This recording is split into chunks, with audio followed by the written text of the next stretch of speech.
This is a relay project. Real Talk starts right now. Here's Ryan Jespersen.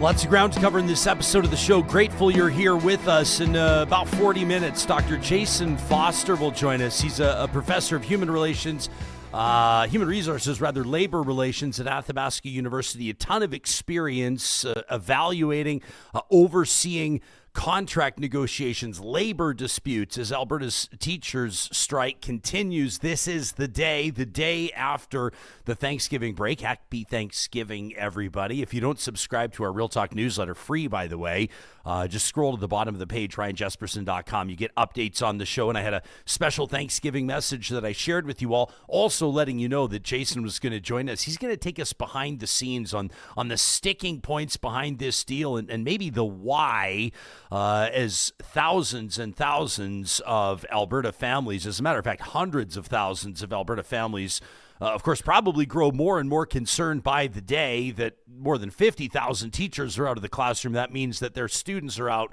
as well. And it matters differently for different age brackets, equally across the board, of course, as we recognize the longer this thing goes, the more that the quality of education for these students is compromised. For the kindergartners, for the littles, those in elementary school, it's the early stage stuff that they've got to be getting to, the socializing that happens in the classroom. For the high school students, it goes without saying that with every passing week that stress becomes more real, and not just because talk shows continue to focus on it, but because learning isn't happening, because planning is on hold for virtually everything. We'll continue to cover this story from all angles. We've received more emails on this than anything, I think, in the history of the show, to talk at ryanjespersen.com.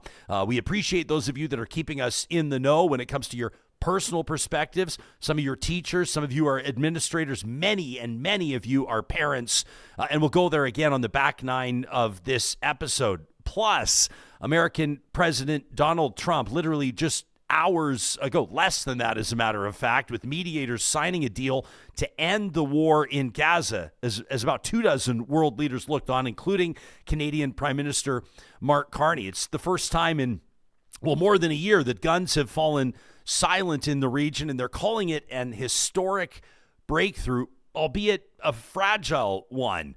They're calling it phase one of this Gaza peace deal. It's about a 20-point plan pushed by the American president as Israel has pulled troops back from some of Gaza's most populated areas. Hamas has started to release hostages in exchange for Palestinian prisoners as well. The deal includes provisions to reopen crossings, to allow humanitarian aid to flow, and eventually to rebuild parts of Gaza that have been reduced to rubble. But critics say that this is not full peace, that it's a truce with an asterisk, that some of the toughest issues have been left untouched, like who governs Gaza, what happens to Hamas's weapons, and does either side really trust each other?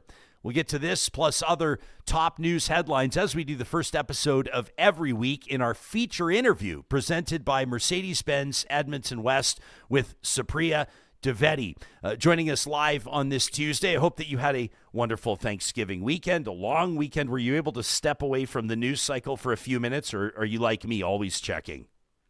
I mean, I think we both have a bit of a problem, so I am sort of always checking, but it was nice to unplug for as long as I did. You know, once you're in that turkey coma, sometimes the TL just doesn't hit the way like it should, right? So it was nice. Yeah, it was nice. And Thanksgiving is one of my absolute favoriteest holidays because the whole center is food. You know what I mean? There's nothing else to sort of get in the way of that. And who's gonna be against a holiday Nobody. where you're around all your loved ones eating like a delicious meal? Yeah, we had a family gathering on the farm in Saskatchewan, and a shout out a little bit later on to Sask Power employees. That's going to be our positive reflection today, because as a snowstorm hit, we were rendered without power for the better part of the Thanksgiving Sunday. But you had workers that were out there on their Thanksgiving Sunday.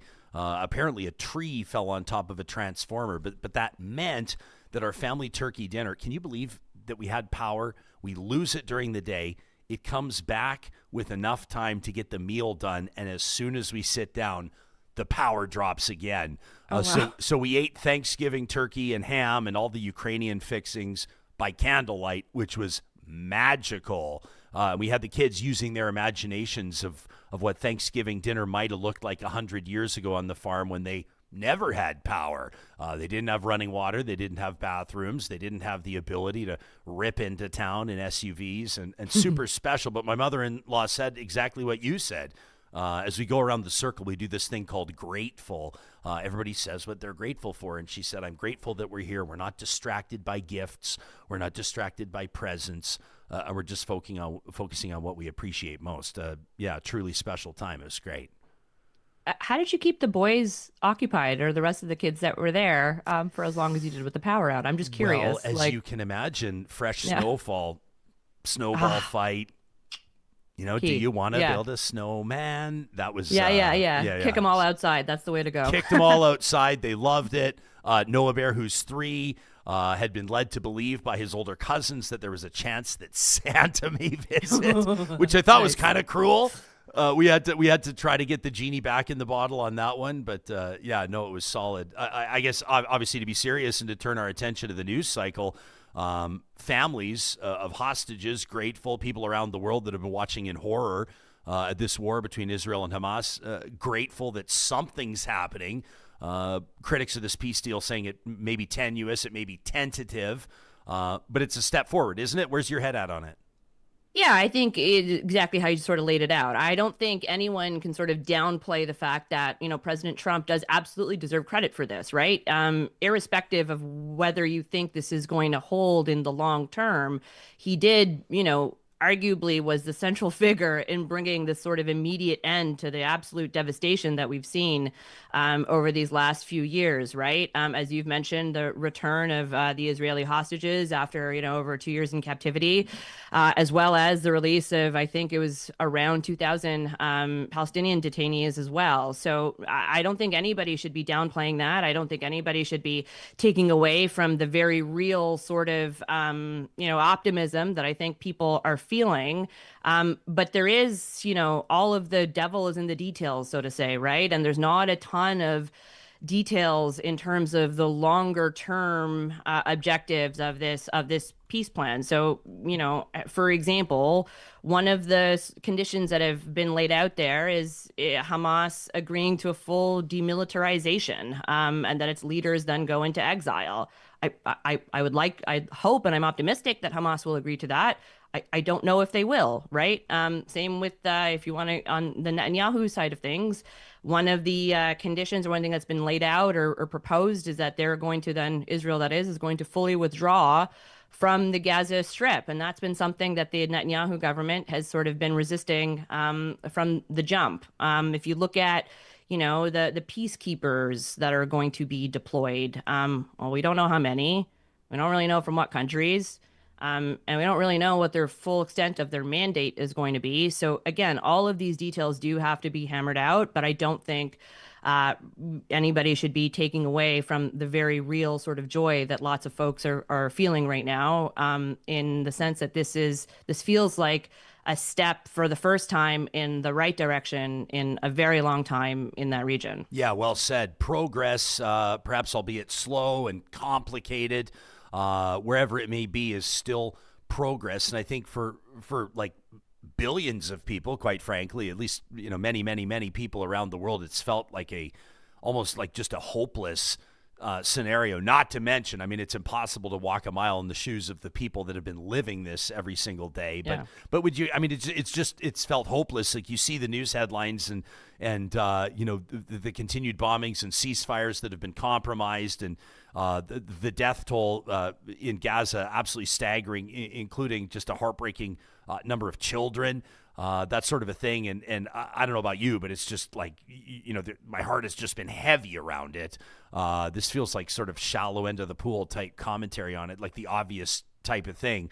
But I think for many, many people desperate just for any progress, to know that talks are happening, to know that the international community can actually and credit to the United States and credit to Donald Trump for making this happen. As much as Democrats and Trump's political opponents may wish to I think sort of minimize the significance of this, it is something.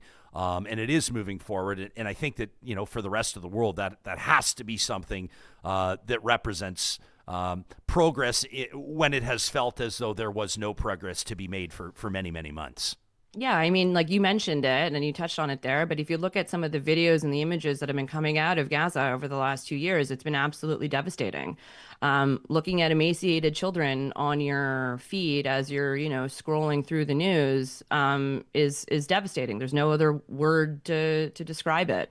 And the fact that this may be at least the first step in which you get aid to Palestinians, Israeli families have some sense of closure or peace for the return of Israeli hostages. I think this is a great move forward. And to your point, Ryan, I think it's right. I think Democrats have to sort of be careful here. I don't think Trump deserves a ton of criticism for bringing an immediate end to what seemed just like impossible even just a few months ago. And again, yes, there are details to be hammered out, and there are, a ton of bumps in the road ahead. I don't think anybody denies that.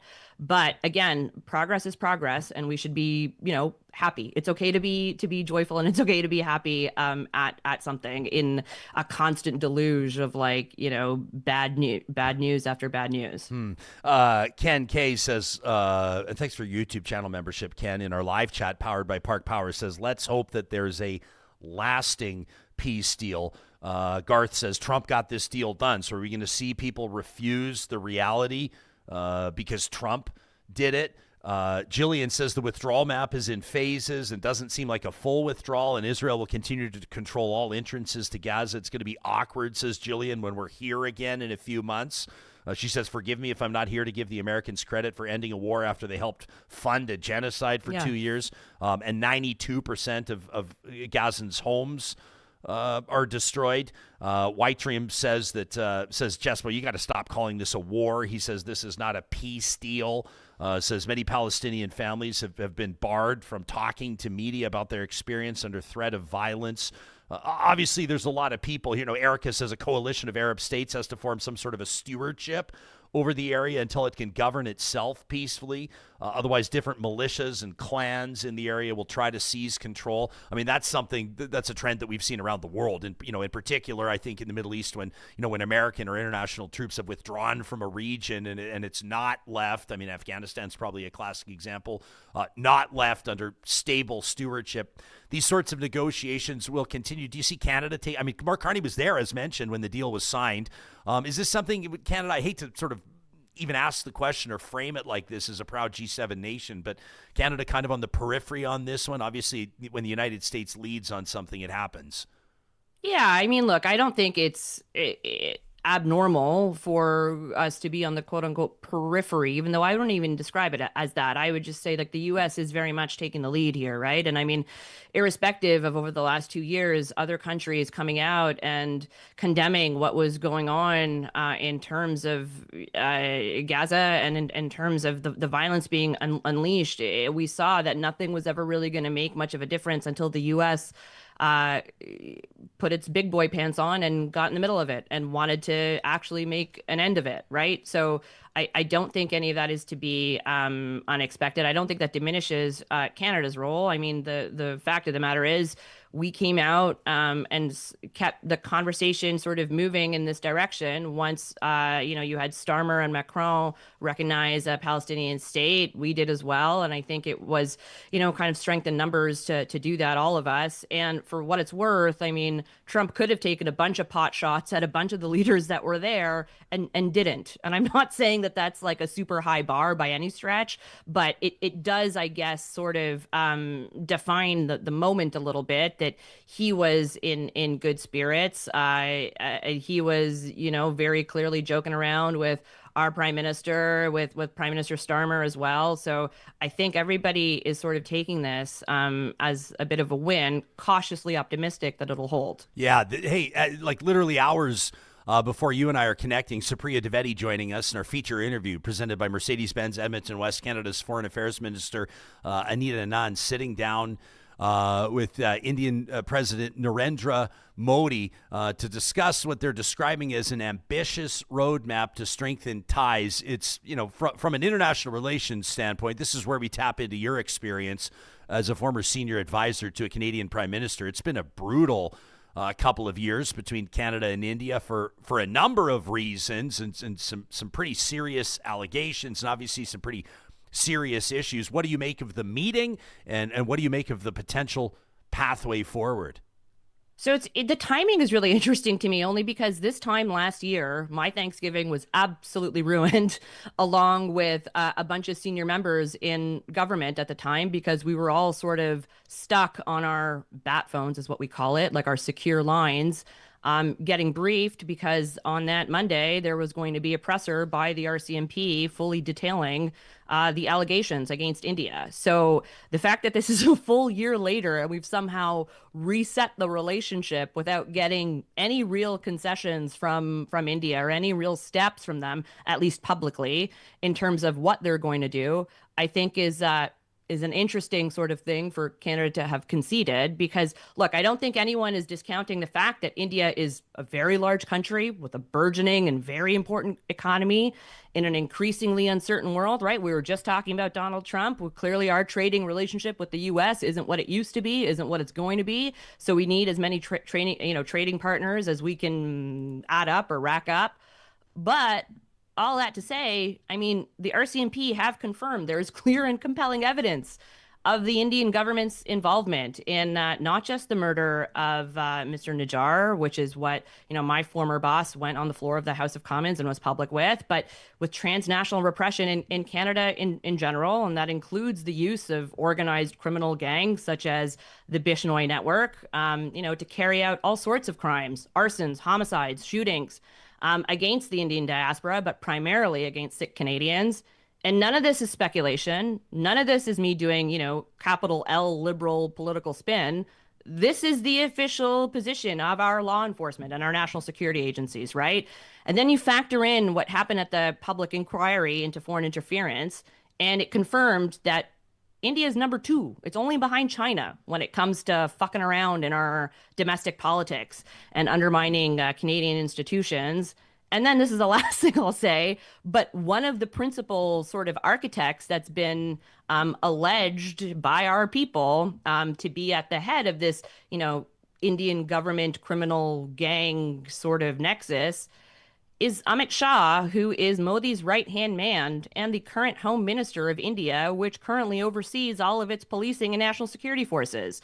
So it's a very mixed message that the Carney government is sending to Canadians, and particularly to Sikh Canadians here. And whereas I can surely see the logic, like the train of logic of where they're going, I think they have to be a lot more forthcoming with information. And I think we should be demanding a little bit more of India at this juncture. And it just seems like we're, again, kind of elbows down, head in our hands, being like, oh, please give us some trading dollars, please. You know?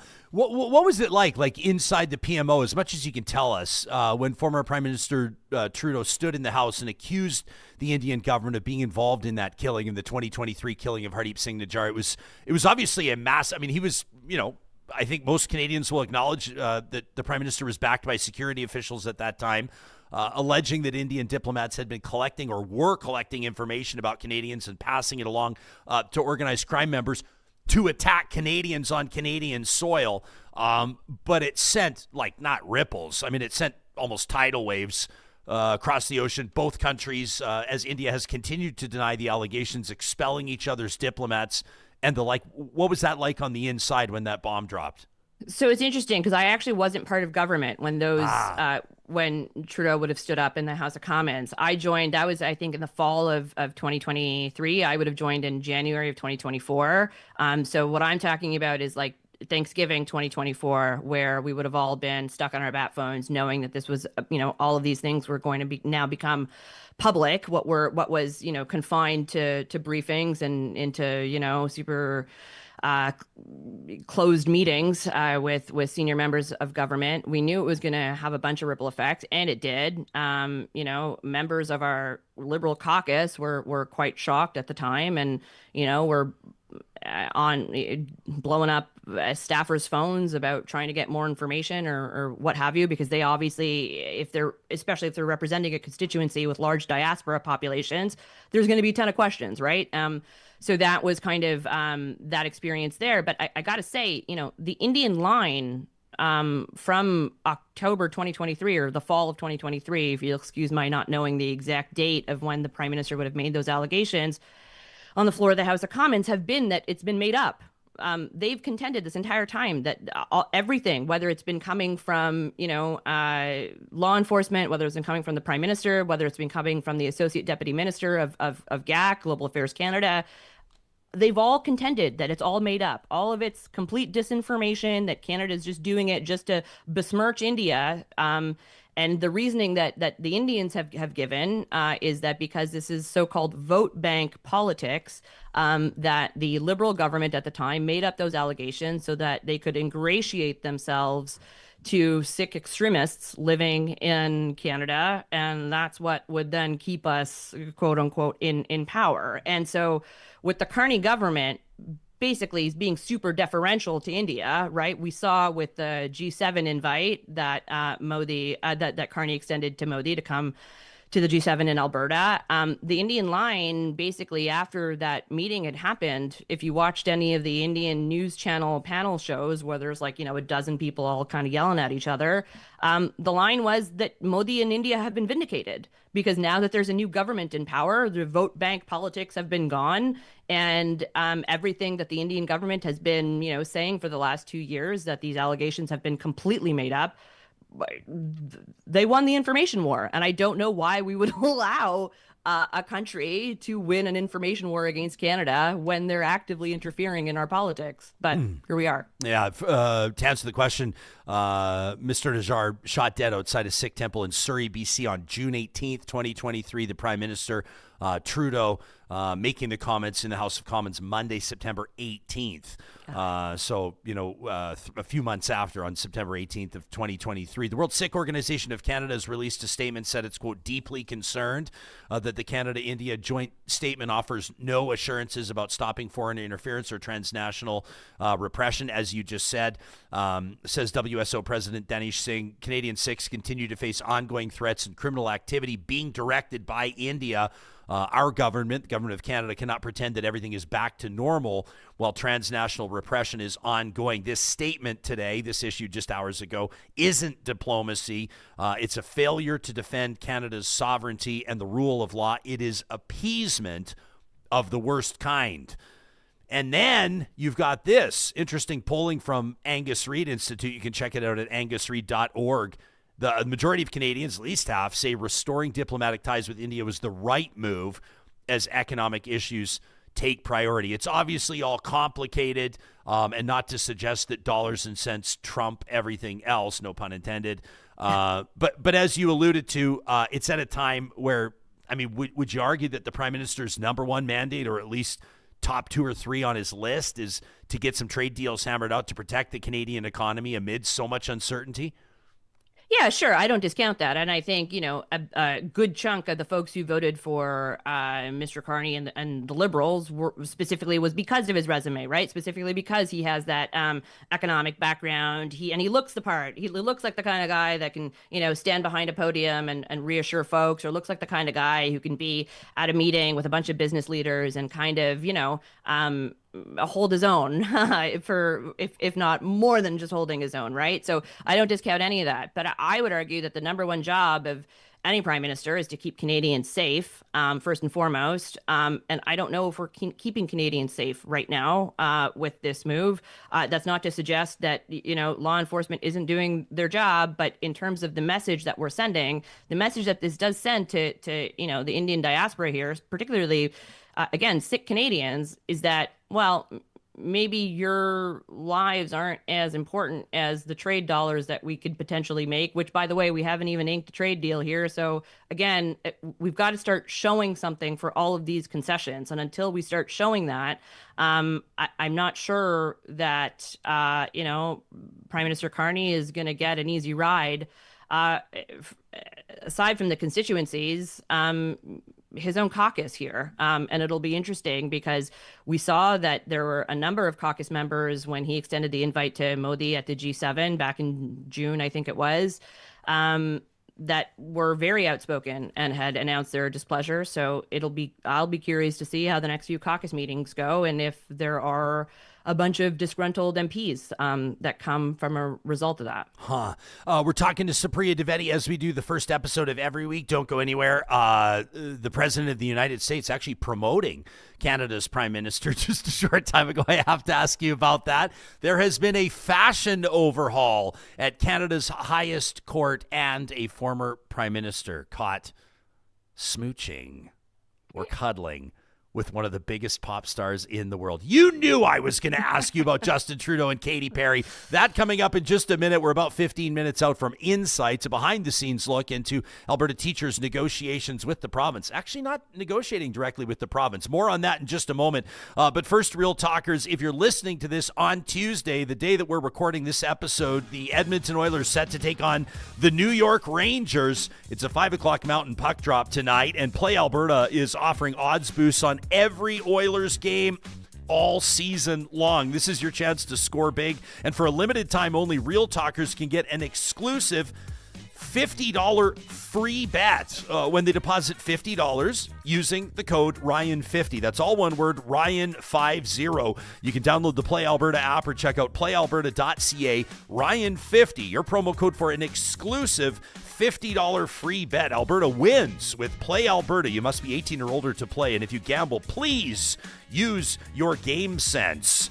When it comes to investing, more and more private clients, institutions are asking this question. I mean, if most mutual funds are not keeping up with the benchmark, why not just own the benchmark itself? Research from the S&P Standard & Poor's in 2024 shows that more than 80% of Canadian equity mutual funds are underperforming the index that they track. At North Road Investment Council, they're building customized passive portfolios designed to capture index returns while still respecting your values and your preferences. That means you can exclude companies that you're connected to as an executive. You can avoid industries like guns or tobacco in your portfolio, even design your holdings for greater tax efficiency. For families and institutions with around $2 million or more to invest, North Road Investment Council can create fully customized factor portfolios within Canada and the United States. North Road celebrates the fact that markets are competitive. You can reach out to their team at northroadic.com to learn more about how they can build your custom portfolio. Pathways Alliance is the 6 biggest oil sands companies in Canada working together to help Canada and the world benefit from a strong energy sector. You know, Canada's oil and gas sector supports almost 500,000 jobs across the country, 446,000 to be exact, while generating billions in tax and royalty revenue. Pathways Alliance recognizes that global energy demand is changing, and Alberta will play a big role in that. As Pathways Alliance works together to help grow Canada's economy, you can learn more by visiting pathwaysalliance.ca. And our friends at California Closets reminding you this is a perfect time of year to get organized, to finally take that step toward a custom closet or a storage solution where your home needs it most. Soon the summer stuff will go away if it hasn't already. You'll pull out your Halloween decorations. You're going to start to pull out your Christmas decorations soon. What a perfect time to take a look at how it's all going to get back into that storage room, that front hall closet. Maybe it's your laundry room, or maybe even that walk-in closet that needs attention most in your space.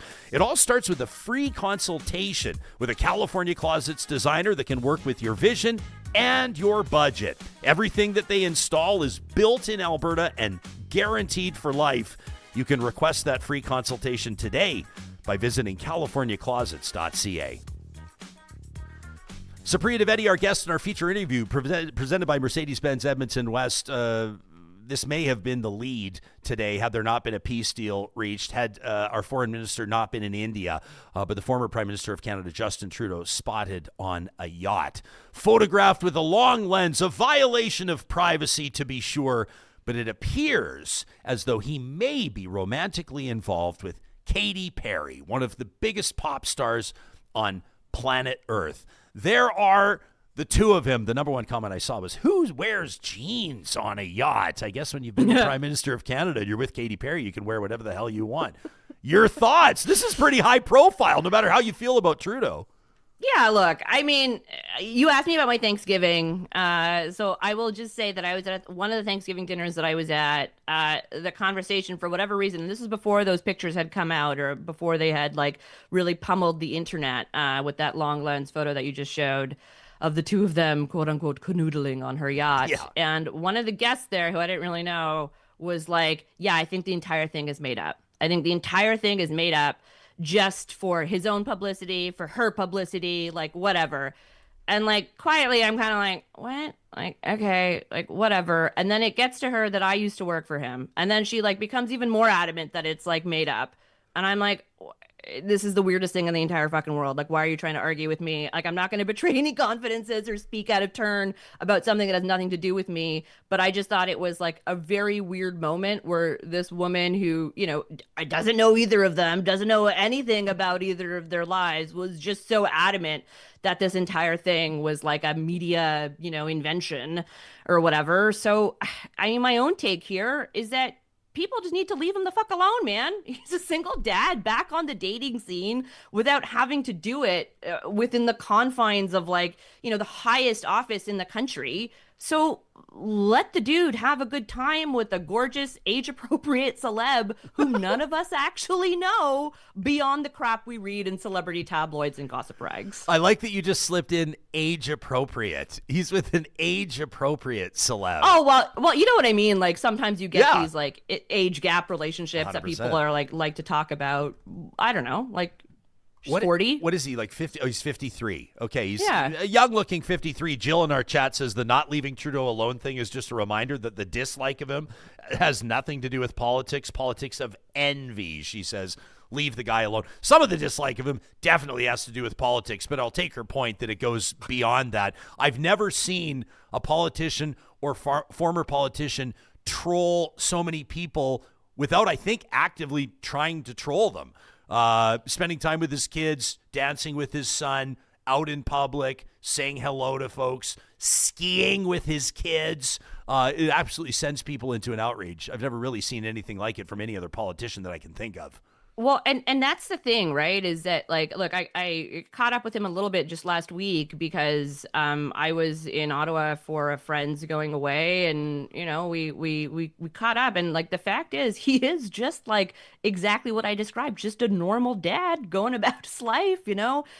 He was talking to me about like what was coming up on, you know, for Christmas, what he was planning for the kids in terms of you know, what they wanted, what he was going to do. Like, it was just nice. And it's because he's not a very online person. He had people to do that for him before, right? And he gets his news the old-fashioned way, which is through papers and whatnot. And it's not to say he's not incredibly tech savvy, but he knows not to get into the chatter because, you know, a guy like that also grew up with it, right? He grew up kind of in the limelight, and he knows when to not pay attention.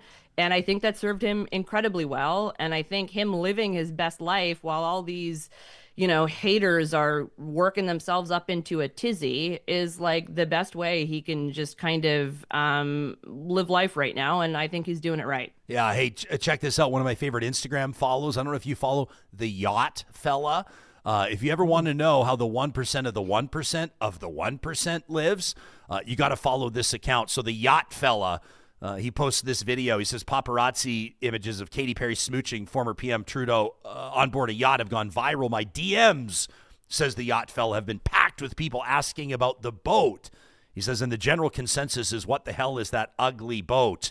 Yacht Fella says, I have an unfortunate news flash. He says, you have the taste of a true pleb. He says, Katy Perry owns Caravel, which is a 24-meter feed ship built in 1965, designed by none other than none other than Carlo Riva. He says, this is as pedigreed and tasteful as motor yachts get. I didn't know motor yachts was something. He says, I know. He says, I didn't expect the singer of Teenage Dream to have such exquisite taste in boats.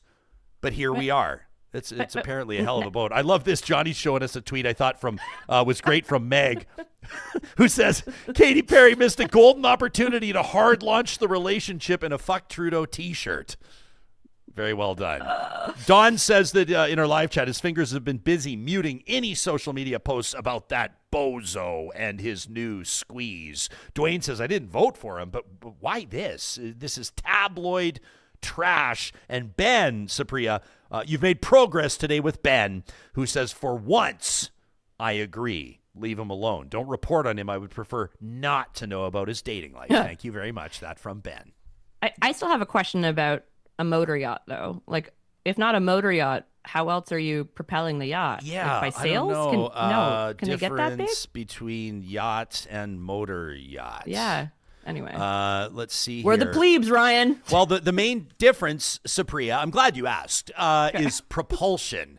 And a motor yacht uses engines, while a yacht is a broader term that includes sailing yachts. Okay. Therefore, a motor yacht is a specific type of yacht distinguished by its engine-powered system. See, we always say to Real Talk is you got to catch every episode so you don't get caught back on your heels at a dinner party when someone asks a question you don't know the answer to.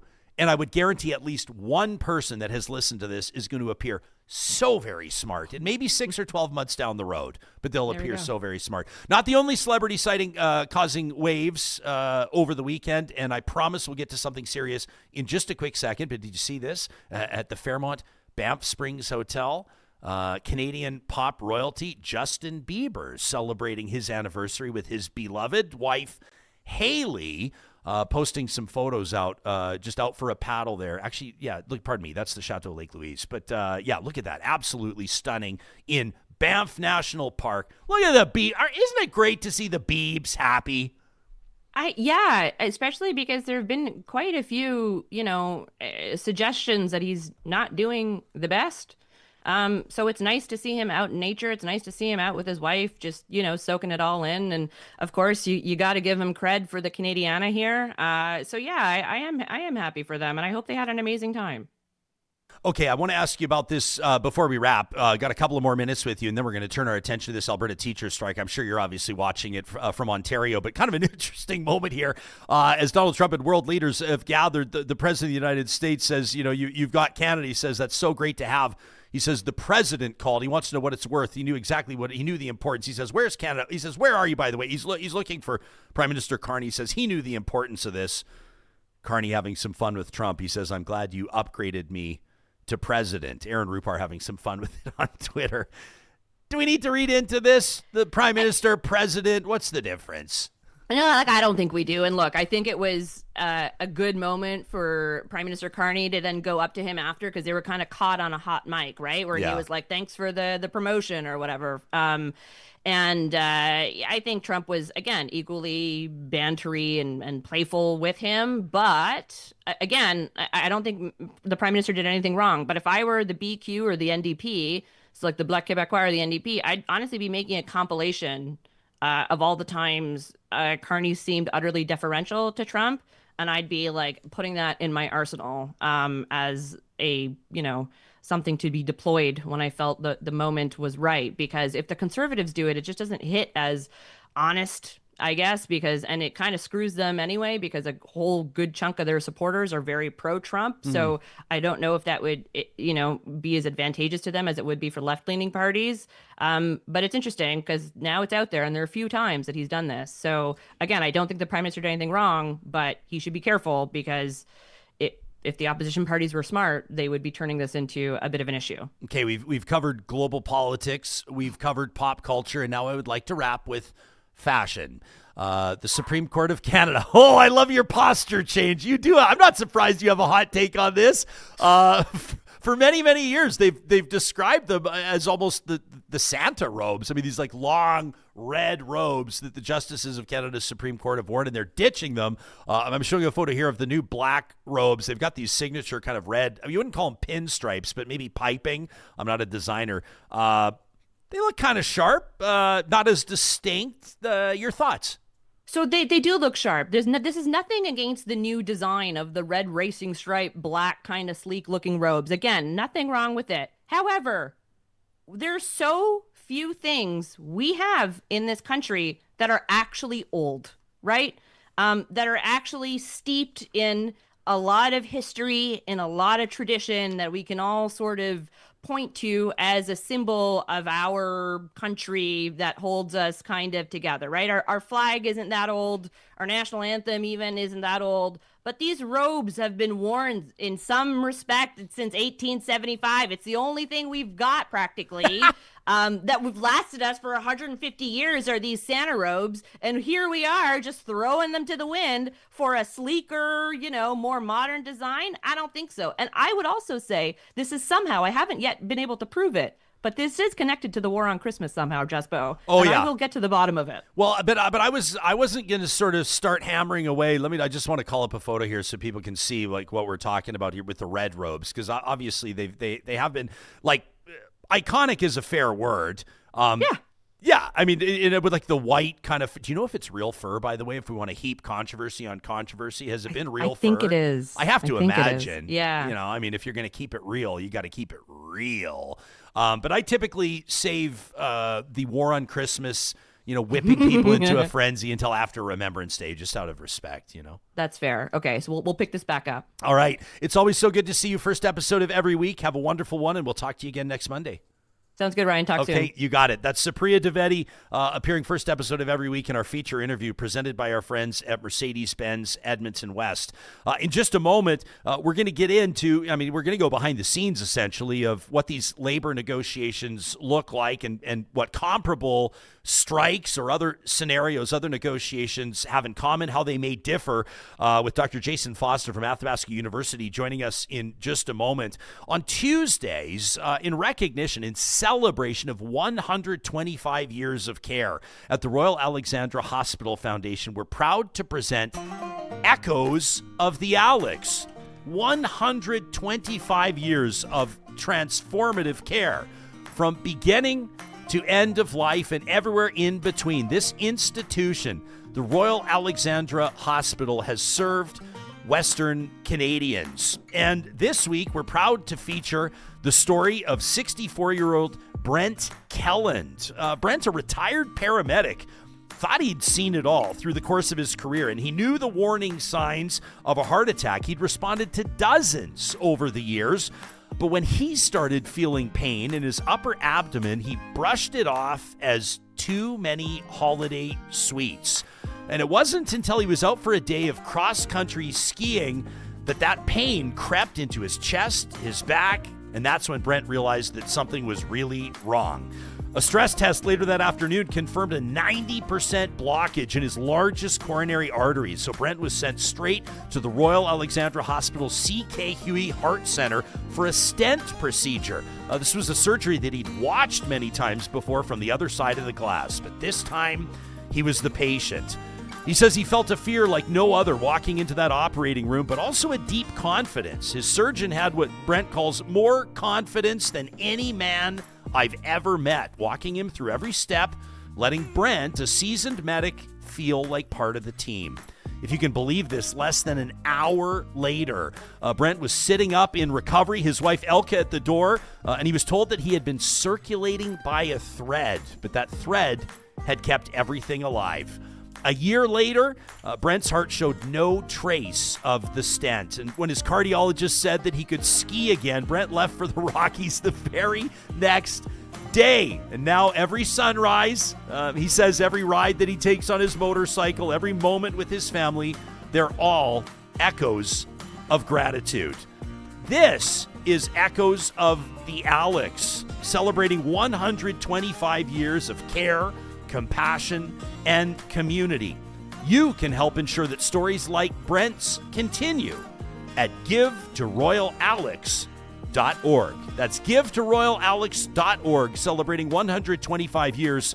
We'll put the link in the show notes on the podcast on YouTube if you would like to help keep that care continued at the Royal Alexandra. Well, we're into week 2 officially of the Alberta teachers strike, and as negotiators, we assume the announcement was that they'll return to the table today. Hundreds of thousands of Albertans and those watching from across the country wonder if progress will be made anytime soon. Dr. Jason Foster is Professor of Human Resources and Labor Relations at Athabasca University. He's director of the Parkland Institute at the University of Alberta. Jason is a former president of the Canadian Industrial Relations Association. And of course, before entering academia, he spent many years as a labor relations researcher and practitioner. He's going to help us understand how this is all playing out and why it is the way it is. Doctor, welcome to the show, and thanks for making time for us. Thank you so much for having me. You bet. We've spoken with ATA President Jason Schilling. We've spoken with the Minister of Education, Dimitrios Nikolaitis, and at first glance, it appears that the two sides aren't that far apart, acknowledging some of the same challenges, acknowledging some of the same roadblocks, yet at the same time, when we're hearing from literally hundreds of teachers through last week, over the weekend, and into today, we would be led to believe that a massive chasm still exists between the two sides. You see this through a lens that not everybody does with decades of experience. Where's your head at on this Tuesday? Yeah, I lean more towards the end that they're still quite a ways apart. I think that they haven't really agreed yet on what the core issues are, what the core problems are. They kind of are talking in the same zone, but what I think I hear between the lines is that there's a fair bit still kind of separating them, and so I think there's a fair bit of ground they've got to make up, and hopefully that starts today. But they've got a fair ways to go, I think. Okay, we obviously, I think, Jason Schilling telling us when he joined us just over a week ago, he says that teachers feel disrespected, they're disheartened. He says this is personal for them, and we can point to, I think, several examples of why teachers and educators across the province feel that way, including some of the provincial policies around things like school library books. It sort of felt months out that a teachers' strike was looming here. They're telling us that this isn't all about salary. They're talking about class caps when it comes to the size, the number of students in classrooms, and the like. What's your informed opinion on the root causes of how we got to a strike? Yeah, this has been coming for years. I mean, you could make an argument it's been coming since the 2002 strike, because many of the issues in that strike never did get resolved. But certainly we can trace this back to COVID. Teachers really felt like the government did not have their employer did not have their back during COVID, and that resentment, I think, still lingers. And then we had 2 years of inflation that we haven't seen in over 40 years, and that's of course affected all of us. But teachers were not immune to that, and I think and then now in the last 3 or 4 years, we've also seen significant changes to education funding, certainly reductions in education funding per capita, and all of this I think is going compounding and building for years to this breaking point that I think we're seeing right now. Take us back, if you don't mind, 23 years to the 2002 Alberta teachers strike. There was I believe it was just over 20,000 teachers off the job at that point, which would represent fewer than half of the number striking now. But what did the two have in common 2 decades apart?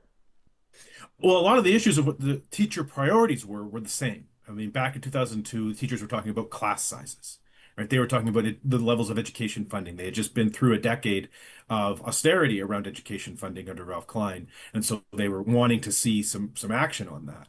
As I say, class sizes was one of the big issues that they were wanting to try and negotiate, and that in the end, the arbitrated settlement kind of got carved out, and so they never got to actually address class issues. And I think that has stuck with them over these last 20 some years. And so I think that a lot of the issues are the same. And as I say, that the successive governments under various party labels have not been able to address this in an appropriate way for them. Why do you think that is? Has it not been a priority? We've seen progressive conservative governments in that time frame. We've seen an NDP government which is supposed to be all about education, right? I saw the the UCP minister pointing out over the weekend, clapping back, saying, the Alberta NDP didn't give teachers raises at all through their 4 years. You've had Jason Kenney here as a United Conservative premier. You've got Danielle Smith now. I mean, wired differently, yet the issues remain the same. Why do you think?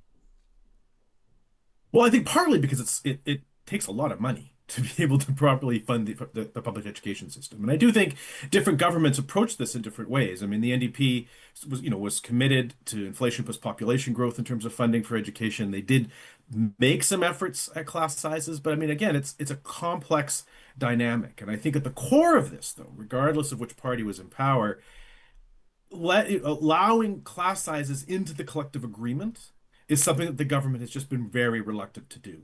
If we look at other provinces, we're one of the few provinces that doesn't have some kind of, negotiated class size, language in a collective agreement for the teachers. But most of those teachers in other provinces had to go to great lengths to try and force the government into doing it, whether it be strikes. In BC, it ended up having, requiring a Supreme Court decision. And so governments are very reluctant to put class sizes into their collective agreements. And so I think that's kind of that's the common stream across all the different governments in the last 20 years is they just don't want to go there. And they're only going to go there if they're absolutely forced to. And I think that's what the teachers might be trying to bring to a head this time. It's like, we need some kind of language of class sizes in their collective agreement. Yeah, in 2002, strike lasting about 3 weeks, at which point teachers were ordered back by the government. We asked the minister if that's something that he's considering. People can check out that interview just a few episodes ago. He says, we have different options at our disposal. He says teachers have a right to strike, said the minister. He says, we afford them that right. But he did talk about irreparable harm being done at a certain point, at which he said the government would evaluate options, including ordering teachers back to work. You say a government may not include class size caps in a collective bargaining unless it's forced to. Respectfully to teachers, I mean no disrespect by asking this question, but are teachers in a position to force the government to do anything if the government can order them back to work?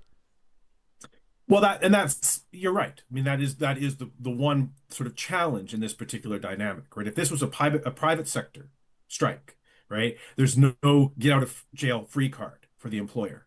Unfortunately, in public sector labor relations, there is that card because the government always has the option in public sector labor relations to come in and end the strike. We've seen it federally a few times in the last couple of years, but every level of government has done this at various points. And so it undermines the bargaining power of the union. It damages the relationship at the bargaining table. But governments like using it because it kind of solves their political problem in the short term, and they can kick, the labor relations issues down the road to some other, so it becomes some other ministers or some other premier's problem. And so they just solve the problem. And so it does make it more difficult for the teachers if the government has that hammer in their back pocket. It's more challenging now than it was in 2002. To be able to use that hammer because, as you mentioned, the Supreme Court about a decade ago ruled that the right to strike is protected under the Charter of Rights and Freedoms, which means the governments have to tread a little more carefully when trying to strip away that right from groups of workers. But they do have that legislative capacity, and at some point, my suspicion is that they will use it. Despite its longer-term consequences. Research is really clear that when you use this kind of back-to-work order, it damages the long-term labor relations, and it doesn't actually resolve the issues, but it solves the government's short-term political problem. Yeah, sure. Dr. Jason Foster, our guest, professor at Athabasca University, director of Parkland Institute. In our live chat, powered by Park Power, Darren says Alberta has the highest assignable time, the shortest guaranteed lunch, no supervision limits, says we're supervising a lot. He says with fewer EAs as well, which is an important point. He says lower and on-max salaries, largest class sizes, lowest guaranteed prep time, no language around classroom complexity, while most other provinces do have that, and the same with class caps. Tracy says if the minister, Nicolaitis, is doing talk shows, telling everybody that class size doesn't matter, they're not close to resolving this. There have been, I don't know if I call them PR campaigns. I think it's probably safe to say that. Alberta's teachers and the government reaching out with public messaging. Is that unusual in a circumstance like this? On the union side, it's not unusual. unions often will kind of take to ad campaigns or sort of various media strategies to try and, get their message out there. I think what is more unusual is the degree in which the government has been pushing a PR spin. The ads that we've been seeing on social media, I saw a bunch of them this weekend alone. That's more unusual. Usually governments are not quite this aggressive in trying to push their side of this. And I think what that tells is that the government's quite aware the public opinion is not with them at the moment. I mean, my sense, and we haven't seen any public opinion polling, so this is just kind of my sense in watching this dispute, is that public opinion largely is siding with the teachers at the moment, which is a political problem for the government. And so I think this is the ads are their attempt to try and shift that public opinion. There's not an election, as far as we can tell. I mean, I guess there could be. Premier could surprise us.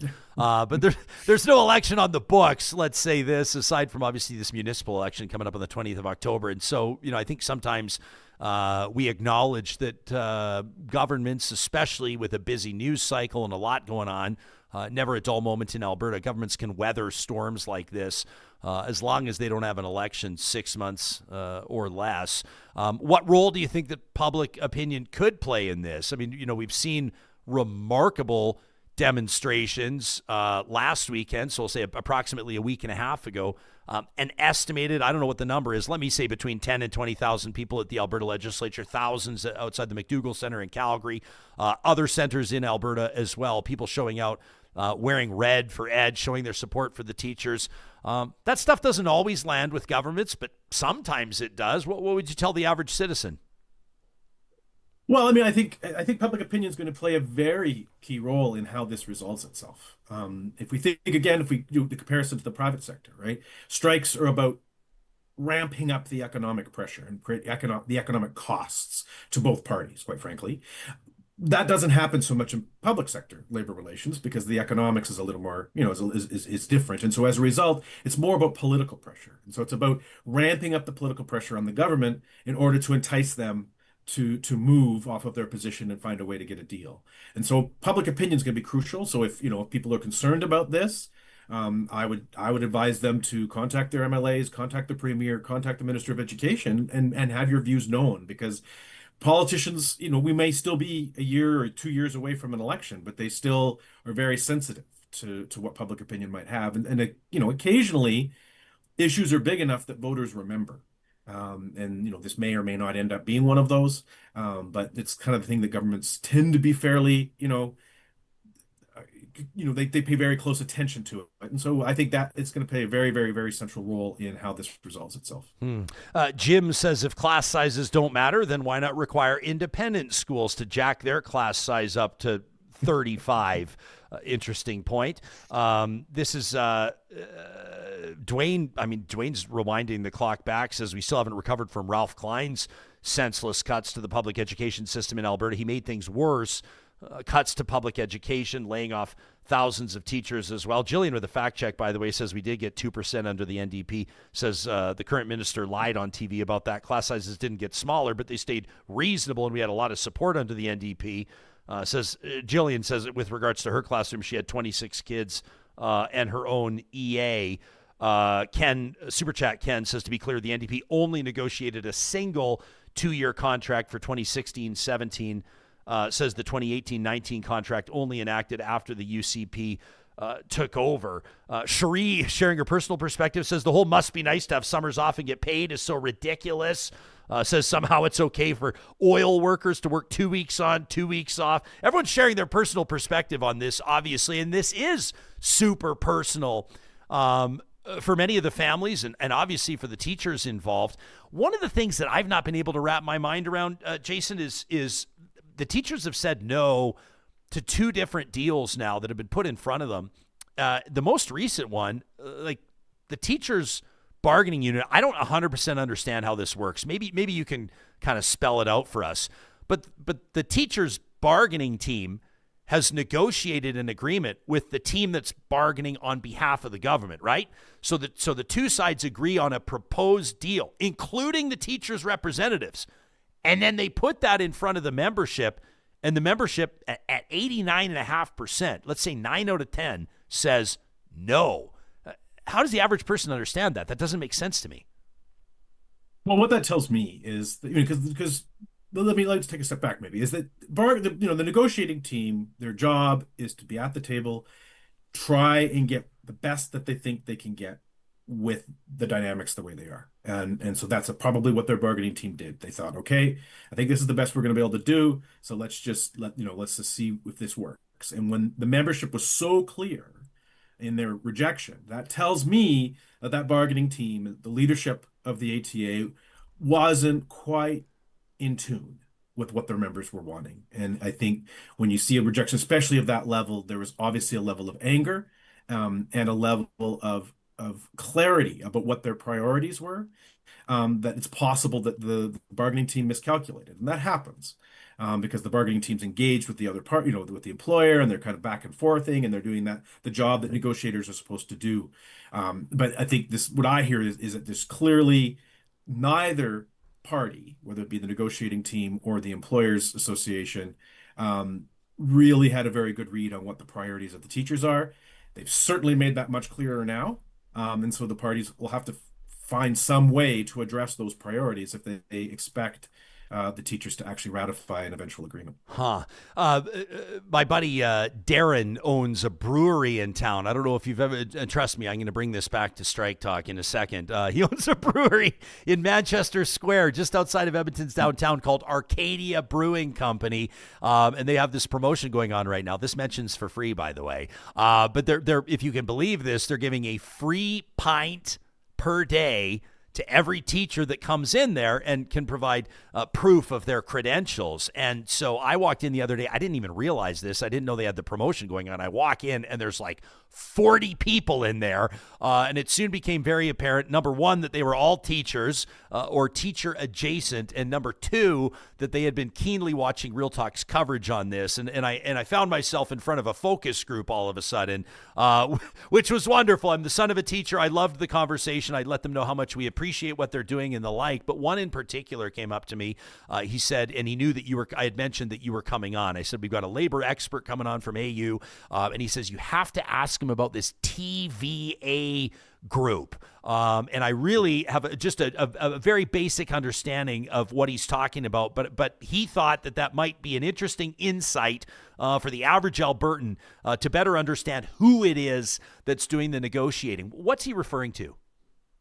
Yeah, he's referring to the TEBA, which is the Teacher Employers Bargaining Association.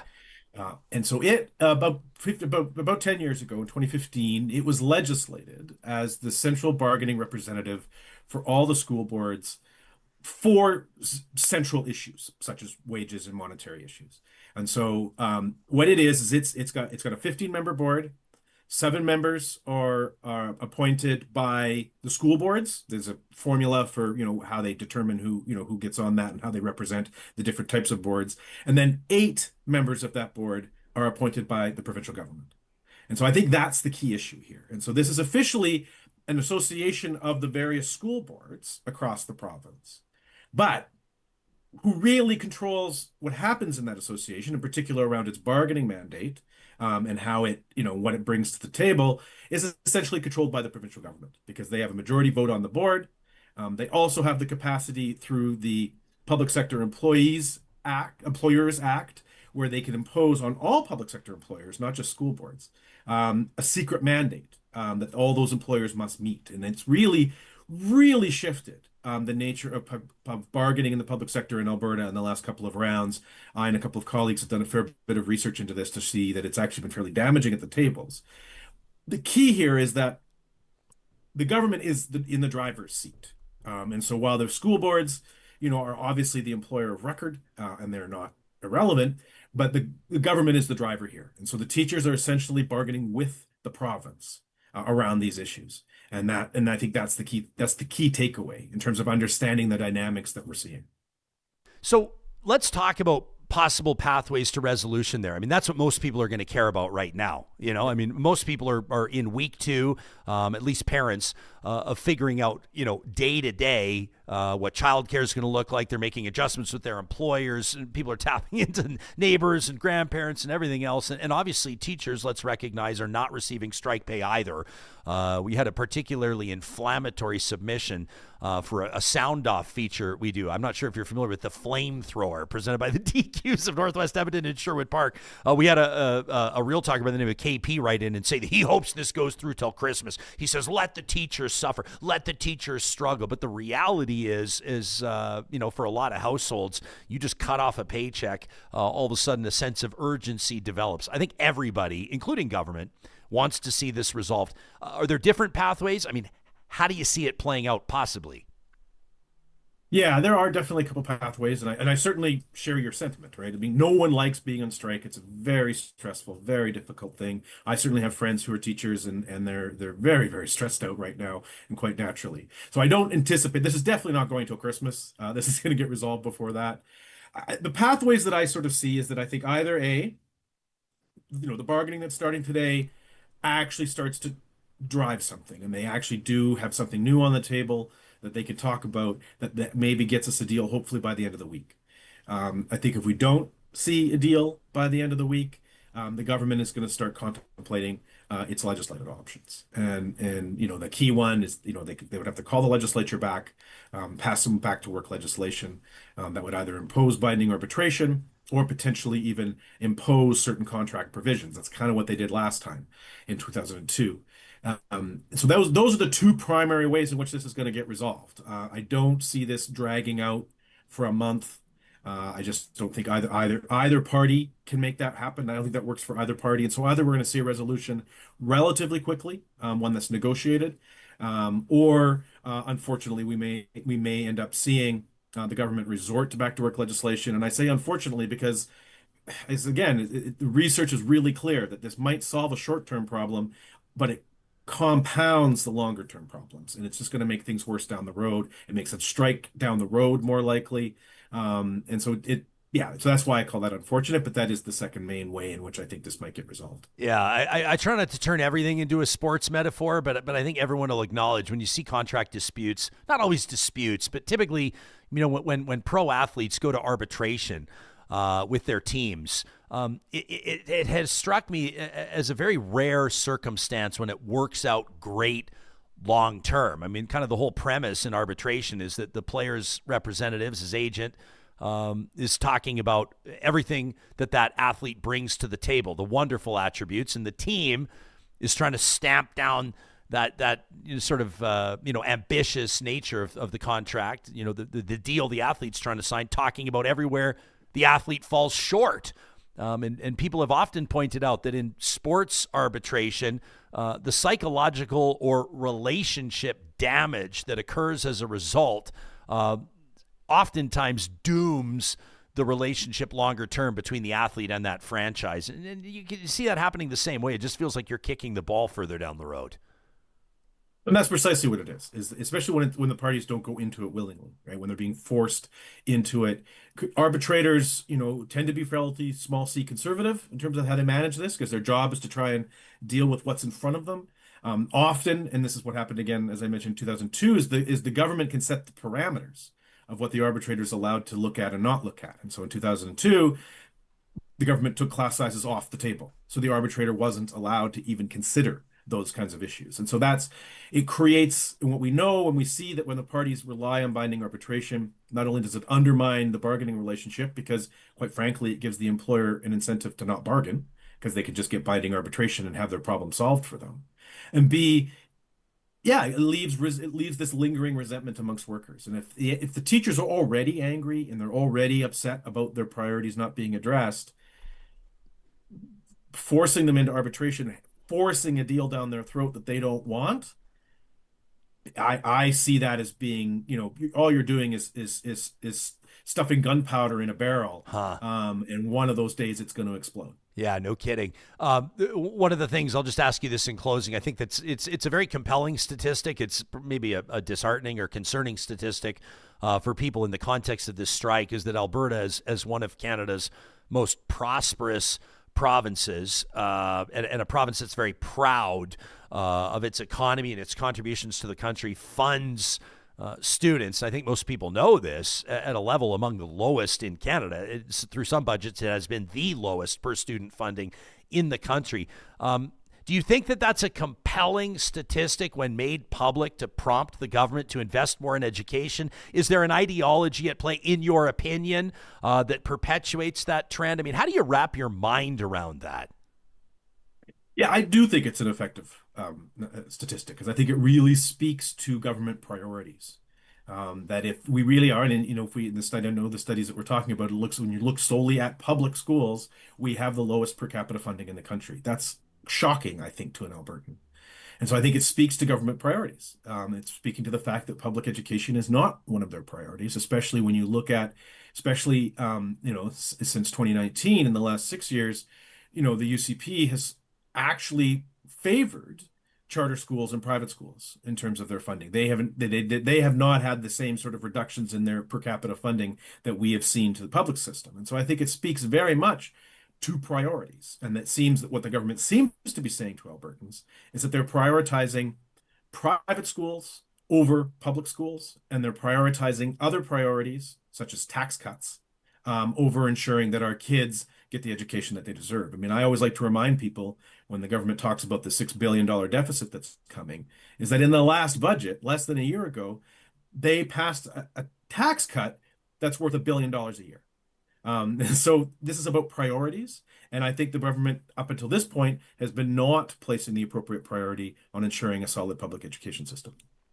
Dr. Jason Foster is a professor of human resources, labor relations at Athabasca University and director of Parkland Institute at the University of Alberta. We really appreciate you helping us get an informed take on this. I know that a lot of people are trying to cut through the noise, get to the facts, and you've delivered exactly that. We appreciate it. It's my pleasure. Anytime. Okay, thanks very much. Real Talkers, you can let us know what you think about this. Of course, Athabasca University, in addition to human resources, labor relations, offering hundreds of programs and courses with a schedule that's guaranteed to fit yours. In fact, you're determining your schedule when you study at Athabasca University. An added bonus, your only commute is to your device. You can learn more about those programs and courses. An incredible MBA program, by the way. Learn more about student supports, including financial assistance and other angles on the AU Advantage by visiting athabascau.ca. And as always, we welcome your feedback to talk@ryanjespersen.com. Edmonton is here because the river is here. So we care for it, protect it, share it. The water of the North Saskatchewan sustains all of us. It's a big job to treat and deliver it, river to tap, to over 1 million people. So you can have and enjoy a glass of the Sask. On tap, made local by Epcor. All right, we're going to get to more of your comments in the Real Talk live chat in just a moment. But first, if you were one of those families, the many Alberta families that enjoyed the Friesen Brothers Thanksgiving dinner box, we'd love to hear about it. Absolutely unbelievable job by the Red Seal chefs who deliver time and time again. There are a couple of things coming up. I want to make sure that they're on your radar. Friesen Brothers is bringing Oktoberfest to your kitchen. You can learn more details on what they're doing through this month by visiting their website, friesen.com. That's also where you'll find their Family Essentials flyer. We absolutely love this one. You can view it online. You can check it out in store. As a family business started in 1955, they're celebrating 70 years this year, by the way. Friesen Brothers has always been focused on family. They know that families are busy. They know that we're trying to stretch our dollars as far as we can, and that's why they've developed their range of family essentials to help you save on the everyday products that you use the most. It's great quality food, perfect family meal solutions at everyday low prices. They've even got recipes in there, which we love. You can check them out at friesen.com. That's FRESON.com. And a reminder, your next chance to save 15% on all grocery purchases, $75 or more, is coming up on the 1st of November. That's the first of every month at 16 Friesen Brothers locations across the province. We're proud to support our friends at UCAN Youth Services through this capital campaign. They have just invested in a brand new building that's going to allow them to double the number of young adults that they're supporting, helping young people out of harm's way and onto a path of economic independence. Their new home on 109th Street in Alberta's capital city, just south of Grant MacEwan University, a beautiful location. They've got visions for a new shop. That's for their Road to Work program, and of course, so much more, including, did you know, counseling without cost? Yeah, that's right. Mental health services, obviously an important part, but just part of what UCAN Youth Services is putting in front of young people aged 12 to 25 years old. If you're an employer looking for skilled, motivated, entry-level workers, consider a partnership with UCAN Youth Services. You can learn more today by checking out ucan.ca. The show's producer, the technical director, the intrepid Johnny Infamous, I see running a couple of polls online today on our YouTube channel. One of them, folks' optimism, I guess, around what this teacher strike is going to look like and when it'll be done, and then perhaps somewhat of a less serious matter. But why don't we get to the strike poll first? What are people telling you in the poll? Well, you're doing the serious work over there. I'm just messing around. I'm just wasting time over You're here. just flying the plane. Yeah. No, I just asked whether people thought it would go to Christmas. I know it's a long shot, but it's like that could be very scary. I mean, you get to Christmas and I'm pretty sure you'd have to repeat a year of high school. I saw Gilles said that in our live chat. He goes, for grade 12 students, if you get to Christmas, disastrous. You're coming back. Yeah. So, 83% of people say we're not going to get that far. I imagine the government would step in before then as well and force, some teachers to go back to work because that's what the minister said on here. If it gets to a point where it's degrading people's education and a threat to, people finishing a year, they're going to do that. I did another poll about the Jays. We'll talk about that later, but, it's not looking too good. Man. Seattle, a very good team, very locked in. The first game just shut them down. The second game, the Bats came out. They, of course, lost 10-3. Looking like Jason 7 is at the top of the poll there with 40%, but 30% of our listeners think it might be a Seattle sweep. A sweep? I know you don't want to hear that. Well, they're already up 2 games, and we're going back to Seattle for 3. So that's not... But the Jays 6-0 in Seattle this year. Yeah, so, Jason 6 maybe? Yeah, so we'll see. And then, of course, the poll everybody was waiting to hear. What will be the relationship name of our former Prime Minister, Justin Trudeau, and his new boo, Katy Perry? This is, of course, if you don't know, remember J-Lo and Ben Affleck started this kind of, popularity-wise, the one that went viral with Bennifer, right? Combining their names. Katy Perry and Justin Trudeau, 2 very hard names to combine. But I asked ChatGPT, I said, make me the best ones you can. It gave me about 30. I picked the best 4. Number 1 in our poll is Just Cat. Or Just Kate. Justkate. Just Cat. True Perry. Yeah, I don't know. Number 2 with 26% was True Perry. True Perry. Number 3 Peridot. was Peridot. Yeah. Oh, Peridot. Peridot, which kind of sounds like a bubbly drink you'd order. Peridot. I'll have the sparkling Peridot, please. Peridot and lime. Yes, please. How many weeks or months does there? And we don't know if it's an actual relationship. They could just be spending time together and enjoying each other's company. How far into a celebrity relationship does it need to be to get like Bennifer? I would say 3 yacht trips. The 3rd yacht trip. 3 motor yacht trips. Number 4 on the poll, though. This was my pick, and nobody liked it. Only 13% was Katsin. Or Kateson. Katsstin. Katie and Justin.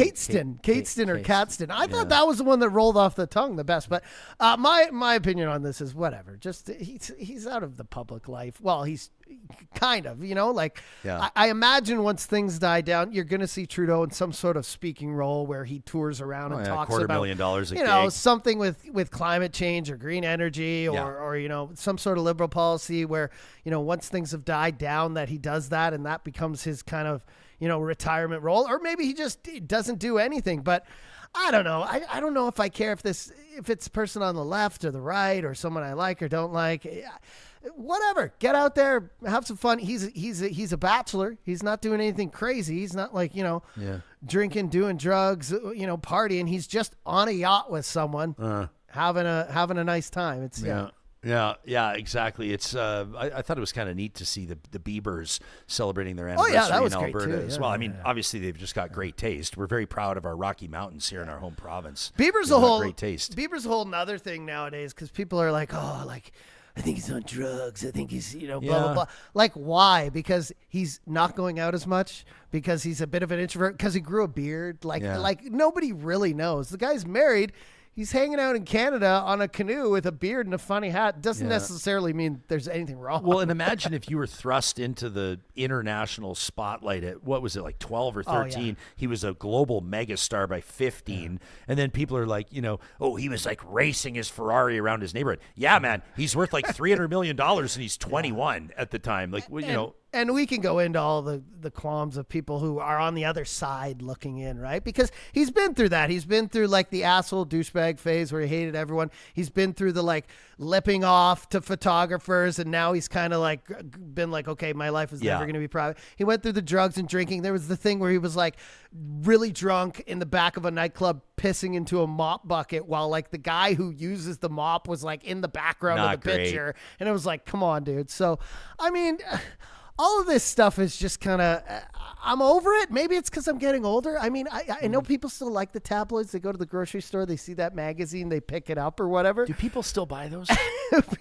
Tabloids? No, I think like TMZ and everybody else, and I don't even know if TMZ is the big one anymore, but now all these big Instagram accounts, I think like, is the National Enquirer even still around? It's got to, I haven't seen it. It's still there, bro. bro. The last time. I went to the grocery store the other day and it's like. They were the OGs dude, of like the moon landing is fake. Oh, and, yeah. And it's still like, it's the topic of the day. And then on the side, it's still like, is Meghan Markle this? Like, it's just stuff from 2 years ago that they're still just peddling. It may just be that you've developed such substance working here at Real Talk. You no longer have time. I'm out. For everything else. I saw an Instagram post the other day, and it sure looked like someone that was Justin Bieber. I think he was in one of those Mercedes G-Wagons. Shout out Mercedes G-Wagons. And someone's like filming him. He had his windows down somewhere, I'm sure in California, wherever. And they're filming him, and they're like, check out this dirty look that Justin Bieber shot me. And they're like videoing him. He's at a red light for like 30 seconds, and he's on his phone. But he obviously, he knows he's being videoed. So for like 30 seconds, and then he finally looks over and kind of gives the look. And then the person's like, yeah. And it's like, well, so would you. Yeah, it's all fun and games when you want the fame until it's like it's for someone like Justin Bieber, like I was thinking of this the other day, like somebody was on a podcast talking about Gary Coleman and how Gary Coleman was famous his whole life, but he was broke for half of it because like people think because you're famous, you're just rich all the time. Not really. Like Justin Bieber's one of those people, like no matter how much money he has or no matter where he goes, his whole life he's going to be followed, right? So it's crazy. Like when you want the fame, it's kind of cool to have people taking pictures of you and stuff now. And now I think as a father, especially, like he mentions that a lot when he has these interactions with the paparazzi nowadays is like, I'm a father. I'm just trying to get to my family, stuff like that. You kind of realize like, I'm stuck in this for life. I will never escape this unless I buy an island and move there and put up a fence or whatever. But in regards to the money, like you're talking about people screeching around in their cars or whatever, it's all fun and games until you get the money. And I wanted to bring this up because I know we haven't talked about it, but just in terms of the Riyadh Comedy Festival, I know there's a lot of backlash coming from the comics who went there. And I tend to think for people like especially Bill Burr, who I feel like has been a guy who's spoke out against selling out and billionaires and money and stuff like that. To see him there was kind of like a womp womp, like a thumbs down. But how I'm tying this together is like, it's all fun and games till you get the money, right? Until you have the Ferrari, until someone offers you $1.6 million for a 20-minute comedy set, right? Like money is money. And in this day and age, there's not a lot of it being spread around outside the 1%. So, I mean, get your bag. But I'm not trying to hard segue out of this, but speaking of getting money. Have you heard this? This story I think is flying under the radar a little bit. I'll shout out APTN, who's doing the reporting on this. Did you see that this? 1 million? Yeah. This First Nation man, family says that he's missing in Alberta, and they say that they're, obviously very concerned. His family, as you would be. This young man, Joshua Soto, 25 years old, from Whitefish Lake First Nation in our home province. His family says that he's gone missing after winning $1 million lottery. This says his family, Francis Moore and his uncle, says he won the lottery, $1 million on a scratch and win ticket. He bought an RV and I guess camped outside a relative's house. Was last seen on May 5th.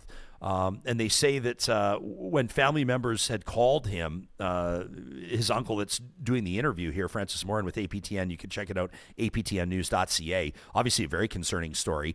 This is a couple of hours northeast of Edmonton, Whitefish Lake First Nation. Family members said they went to check his RV, look for clues. Says his family, the trailer was empty. There was blood all over the trailer. We began to do a search. They said this is brutal. Said that they've spent many weeks surrounding area searching for him. They say driving, looking for him. They said he's just missing. They said the RCMP didn't come until 2.5 days later after the family made contact with police. Says the family, police made it seem like it didn't really matter to them. They came around here, but they haven't done a whole lot. That's a story we're keeping an eye on. If that's your family member, if that's your nephew, obviously your heart's in your throat right now. But I think we both thought the same thing as soon as we saw it, was somebody like intimidation for the money, right? Came in his trailer and... We never want to sit and speculate about what may have happened in this circumstance. He may have, who knows? Yeah. We don't know the details, but it's also, I think I've seen, some commentary online rekindled this debate around, lottery winners around the world. And typically, I think, there has to be some legal reason for it. But lottery, governing bodies will release the name and in many circumstances photo of winners, lottery winners, right? So they have to publicly declare winners. That's why a lot of people they wear a mask, but you have to take a picture with the check. It's like the rule, because they have to show legally that they're awarding winners these millions of dollars that they say they are. But if you win $1 million or 5 or 30, or these people that win the Powerballs in the States that win $300, $400 million. These are bonkers. You really want your name out there? No. You want, imagine what you'd have to change your phone number. Down in the States, they're getting really funny with it. They were full, I saw some guy in a T-Rex costume. Yeah. Clearly it's his name. People know who he is, but he's fully in a blow-up T-Rex costume because, those Powerball wins are crazy. 30, 40, $60 million. And then how do you live your life? You have to spend half of that money, moving to a place that's secure and getting security and all that stuff. Because if you've come from nothing, it's great to give back, but your entire family and friends are going to come for every dollar. Everybody's going to come to you with a great investment for you to, you know what I mean? And I can't even imagine. The comments are continuing. Let's be real here, friends. We could be doing entire episodes every single day on the teacher strike, and it's always going to be on our radar and a lot of you have a lot to say on this. Jim in our live chat powered by Park Power says the UCP is afraid of binding arbitration here. Jillian clarifying says the ATA doesn't say yes or no when it comes to bargaining. They bring us the best offer they can, and they ask us if we want it. Kenzie says the ATA spends more on advertising than virtually anything else. Darren says teachers' initial ask for language around class caps, complexity, and a wage that acknowledges inflation. Government immediately helpful to speculate on this. Bargaining is not done in public for a reason, which is true, Tracy, for sure. But you also have both sides, including on this show, right? Making their plea to the public, getting their message out, and you don't blame them for that. Both the ATA and the provincial government here. But she's 100% correct. Tracy is the actual bargaining is not conducted in a public forum, and they're not doing interviews together. I can tell you that much. Michael says, "Hey, keep in mind, guys, the nurses rejected their first contract offer as well, even though the negotiating team recommended it." So Michael says that that's not an unprecedented scenario, right? Yeah, lots. You can always send. I mean, for a lot of you, I know that you're going to be listening to this later. You're not joining us in the live chat. Majority of our audience, maybe on dog walks or on your commute or on your Peloton, wherever you're listening to Real Talk. If you've got something you want to say, send us an email to talk@ryanjespersen.com, and we're going to be setting aside moments throughout, however long this goes. I hope it ends this afternoon, but if it doesn't, we're going to continue to bring you the perspectives I think that matter very much. Ken, by the way, points out, says Arcadia Brewing, Jespo mentions them. Free pint per day for every teacher. Guys, by the way, make sure if you're in there, don't go and get the one free pint and leave, right? This is a small business. They're doing this to help you out, but make sure you pick up 2 or leave a little something for their staff there. But Ken says, I've been there. He says, very cool bottle cap art of Joe Strummer in the front lobby. Ken, great reference. Have you ever seen these? Oh, yeah. These artists, they take like hundreds and hundreds of bottle caps and they turn them into these incredible works of art. I'm wondering how much longer. I was musing about this last time I was in. I love that Ken brings up the art.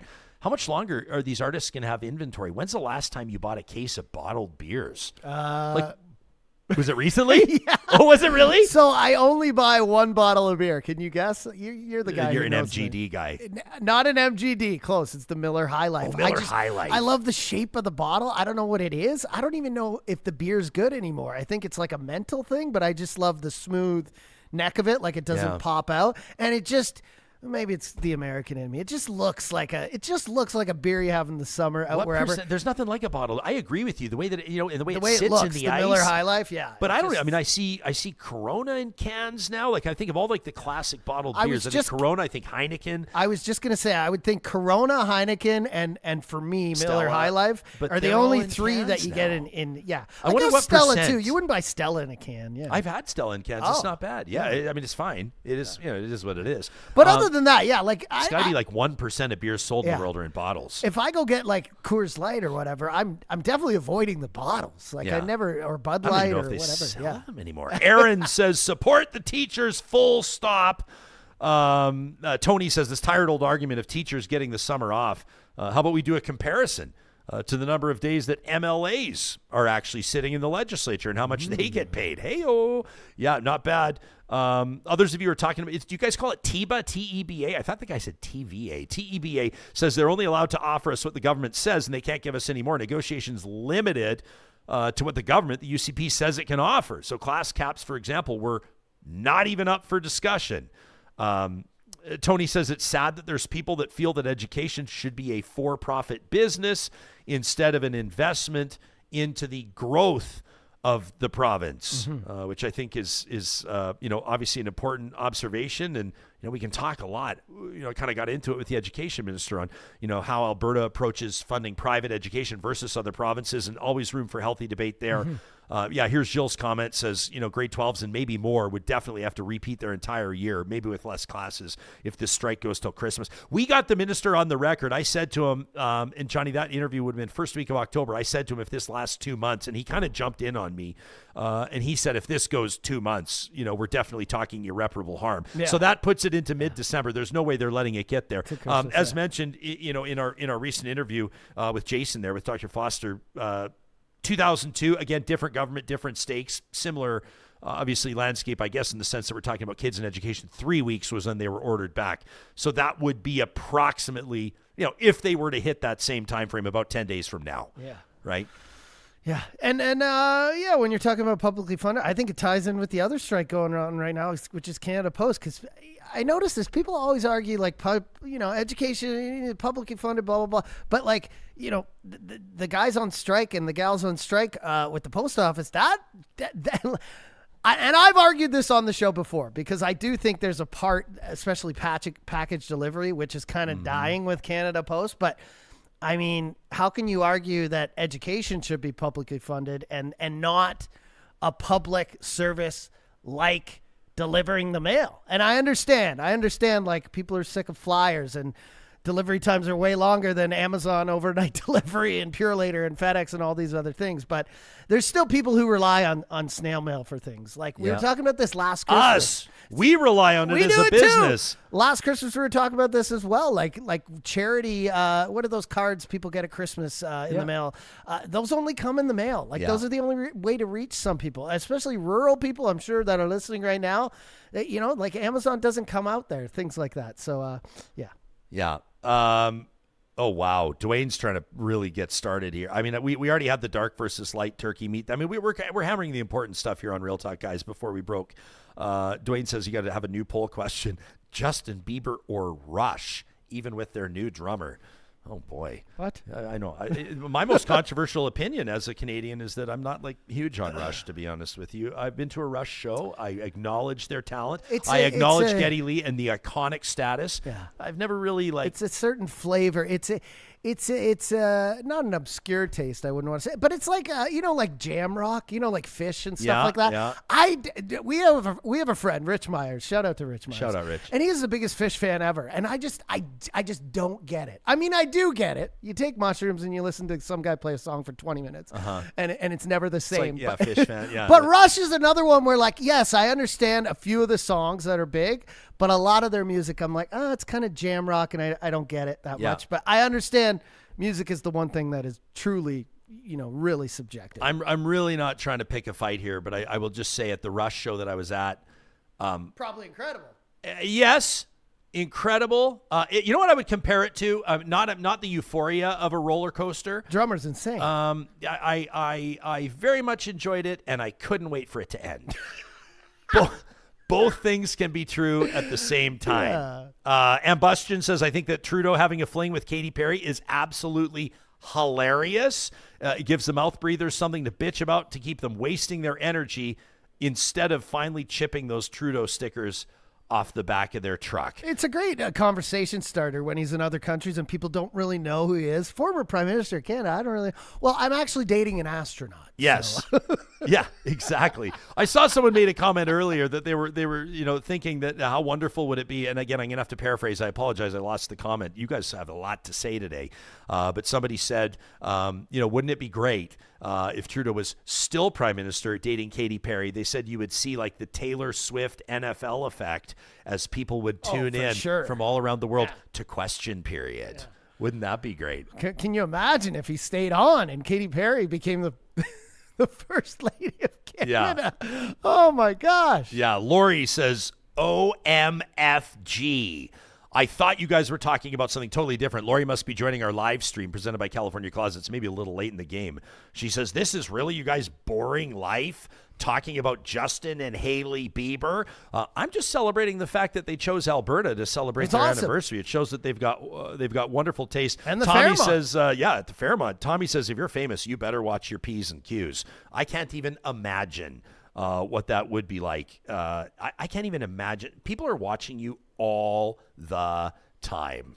Absolutely bonkers.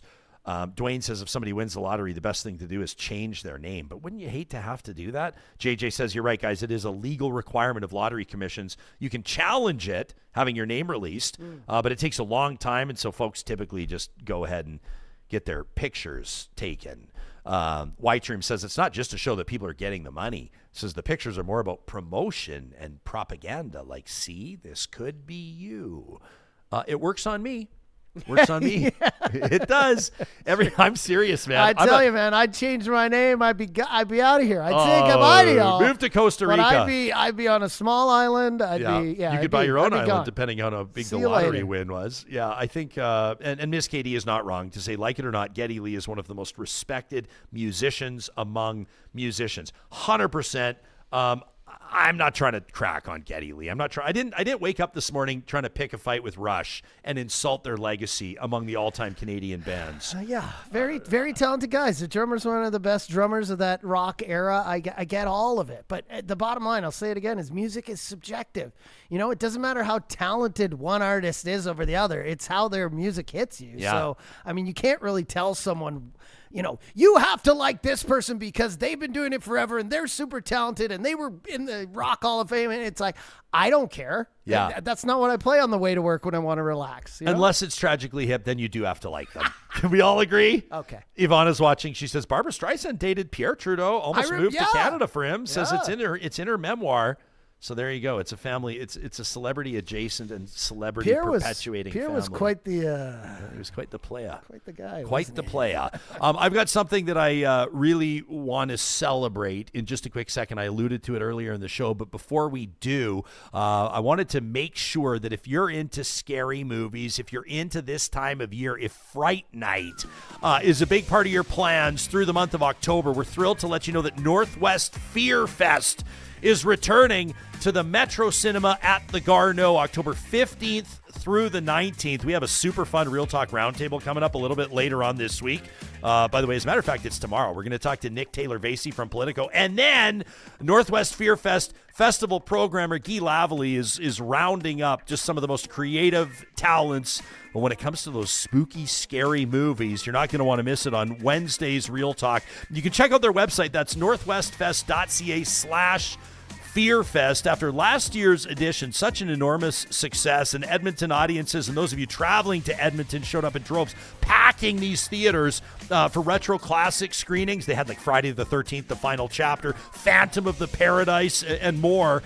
They're back this year, this October, with a bone-chilling lineup of 15 horrifying feature films and a casket full of scary shorts. You can check out the full lineup, get your all-access passes. The first wave on sale right now. Again, that's northwestfest.ca/FearFest.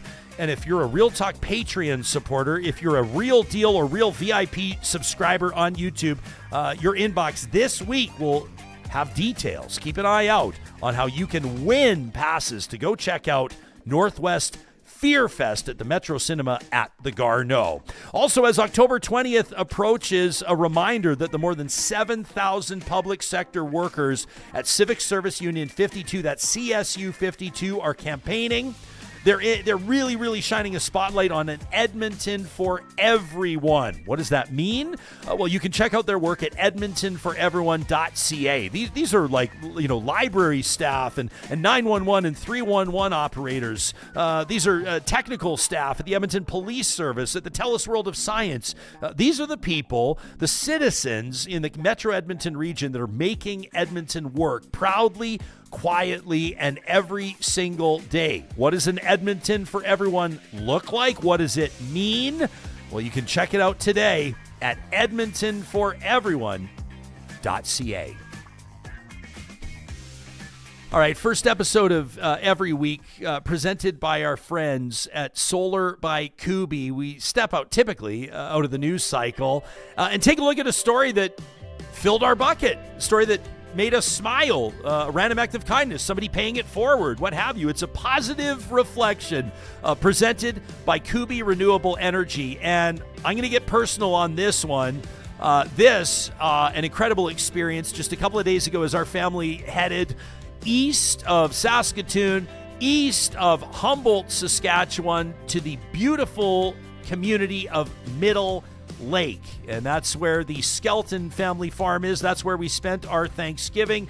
John, the beautiful fall colors as we drove out evolved to white as we were walloped with a snowstorm and temperatures well below zero, at least for a short period of time. A tree falls on top of a transformer and knocks out power for the better part of the morning.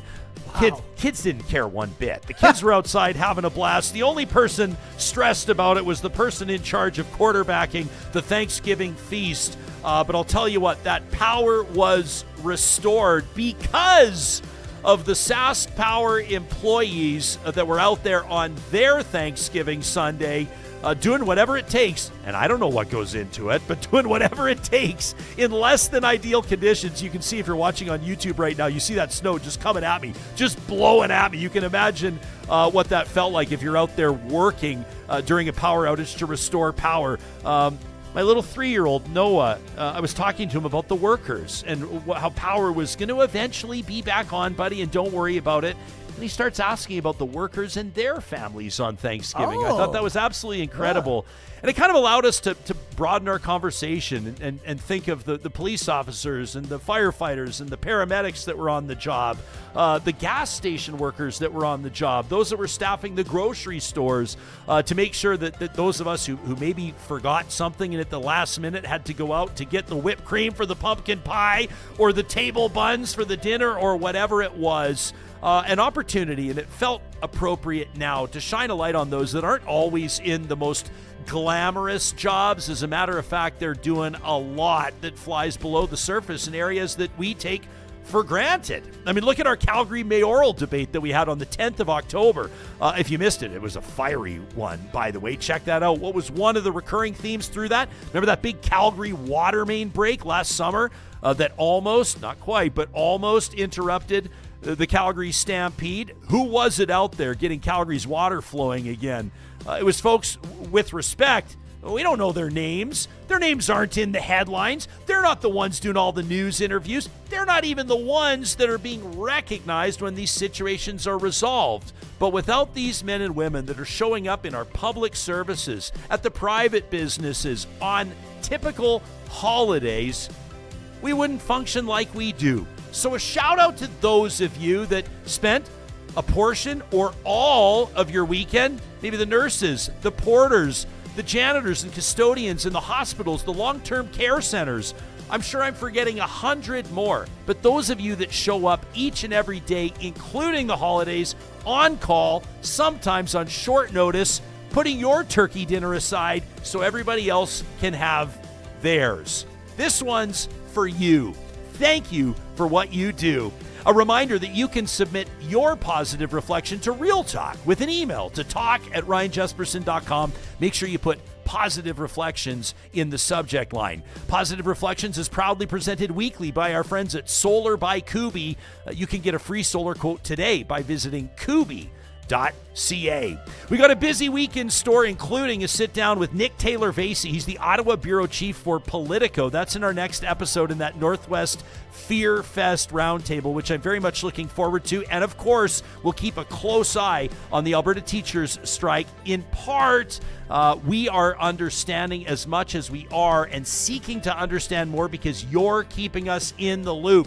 Keep the emails coming. CC us on your emails to your MLA or to the Minister of Education. We're stronger together, and this is where those conversations are happening. Thanks for supporting Real Talk, friends. We'll talk to you soon.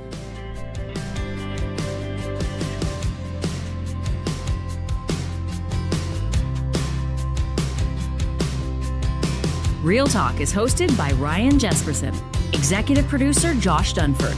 Technical producer John Hicks. General Manager Katie Cook-Chivers. Account Coordinator Lawrence Derlego. Human Resources Lena Shepard. Website Design Mike Johnston. Voiceover by me, Carrie Skelton.